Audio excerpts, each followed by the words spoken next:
Nah, jadi apa yang harus kita lakukan? Kalau kita lihat bahwa ke depan diperlukan dinamika transformasi digital, ya, e-government next. E-government, satu data Indonesia dan layanan yang terintegrasi dalam rangka transformasi pelayanan publik, pemerintah sebagai regulator atau fasilitator, dan masyarakat akan menuntut kualitas pelayanan publik yang lebih inklusif, partisipatif, dan mengedepankan prinsip hak asasi manusia. Di dalam Undang-Undang Pelayanan Publik nomor 25 tahun 2009 tentang pelayanan publik, next, antara lain disebutkan mengenai pelayanan publik berbasis elektronik, kemudian pelaksanaan pengawasan dan audit pelayanan publik, kemudian memfasilitasi pengembangan inovasi pelayanan publik, dan penanganan pengaduan upaya penyelesaian sengketa. Ini beberapa hal yang akan kami tanggapi next terkait dengan rancangan undang-undang. Tanggapan umumnya adalah ruang lingkup pengaturan kebijakan pelayanan publik ke depan diharapkan tidak terbatas pada direct service, tetapi juga menyangkut meliputi pelayanan umum, dan juga perlu dipastikan sistem informasi pelayanan publik yang mencakup transaksi pelayanan dan disesuaikan dengan arah kebijakan transformasi pelayanan publik.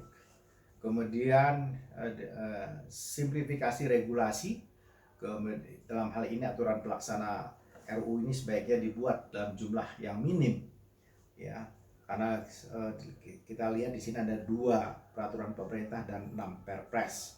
Kemudian proses konsultasi terhadap RUU ini dilakukan secara partisipatif karena terkait dengan pelayanan publik. Tanggapan khusus kami, next, itu dukungan untuk upaya pendekatan pelayanan publik hingga level desa melalui optimalisasi TIK, teknologi informasi dan komunikasi, dukungan upaya pendelegasian kewenangan layanan yang diselenggarakan oleh non-pemerintah sepanjang hak dan kewajibannya itu diatur lebih lanjut berdasarkan prinsip akuntabilitas, keterbukaan, dan transparansi oleh pemerintah. Dukungan terhadap pelaksanaan audit pelayanan sebagai instrumen akuntabilitas pelayanan publik. Kemudian terhadap pengaturan pada pasal 47 ayat 2, di mana Bappenas ditugaskan sebagai koordinator portal data pelayanan publik, kami berpendapat bahwa sebaiknya dikoordinasikan oleh menteri yang bertanggung jawab di bidang pendayagunaan aparatur negara. Terkait dengan pasal 55 ayat 2 huruf B mengenai pengaturan inovasi pelayanan publik sampai dengan aspek kompetisi, sebaiknya diatur dalam peraturan pelaksanaan yang lebih teknis karena perkembangan teknologi, disrupsi teknologi yang luar biasa kecepatannya, perubahannya. Perlu ada mekanisme pengambil alihan tanggung jawab oleh negara atas ketidaksanggupan penyelenggaraan pelayanan publik oleh lembaga-lembaga non-pemerintah. Terhadap pengaturan pasal 94 terkait upaya kasasi ke Mahkamah Agung, perlu adanya batasan penyelesaian gugatan masyarakat terhadap pelayanan hanya sampai pelayanan pengadilan tinggi, karena kita ingat kenapa, supaya inkrahnya itu lebih cepat, karena kalau di Mahkamah Agung karena ini terkait dengan pelayanan publik.